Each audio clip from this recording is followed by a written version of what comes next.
Hello दोस्तों, हमारे आज के इस लेसन में हम लोग डिस्कस करेंगे प्रोनाउंस। जी हाँ, बहुत ही ज़्यादा इम्पोर्टेंट वर्ड है प्रोनाउंस।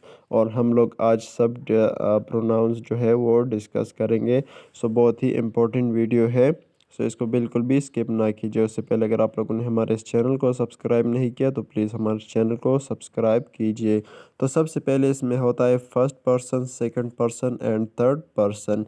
सो हम लोग देखेंगे फर्स्ट पर्सन को, उसके बाद सेकंड, फिर थर्ड। सो इसमें तीन होते हैं: subjective case, possessive case, objective case. So first person में हम लोग देखेंगे आई। आई होता है फर्स्ट पर्सन में, इसका मतलब है मैं। अच्छा, उसके बाद पोजेसिव केस में होता है माई, मेरा। उसके बाद ऑब्जेक्टिव में होता है मी, मुझे। और उसके बाद होता है वी, हम, और, हमारा, अस, हमें। ये था फर्स्ट पर्सन। अब हम देखेंगे सेकंड पर्सन का।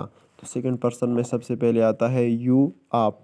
उसके बाद होता है यूर, आपका। उसके बाद होता है यू, आपको, तुम्हें। अच्छा, उसके बाद होता है यू, आप। जमा के लिए इस्तेमाल होता है यूर, आपका, यू, आपको, यू, आपको।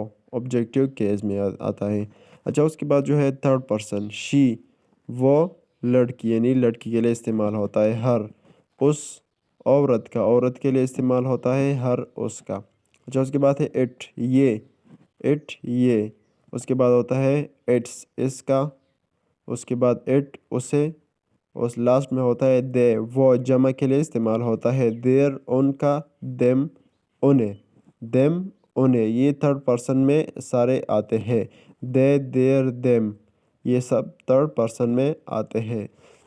So thank you so much. अगर वीडियो पसंद आई तो इस वीडियो को लाइक कीजिए और चैनल को सब्सक्राइब कीजिए। थैंक्स।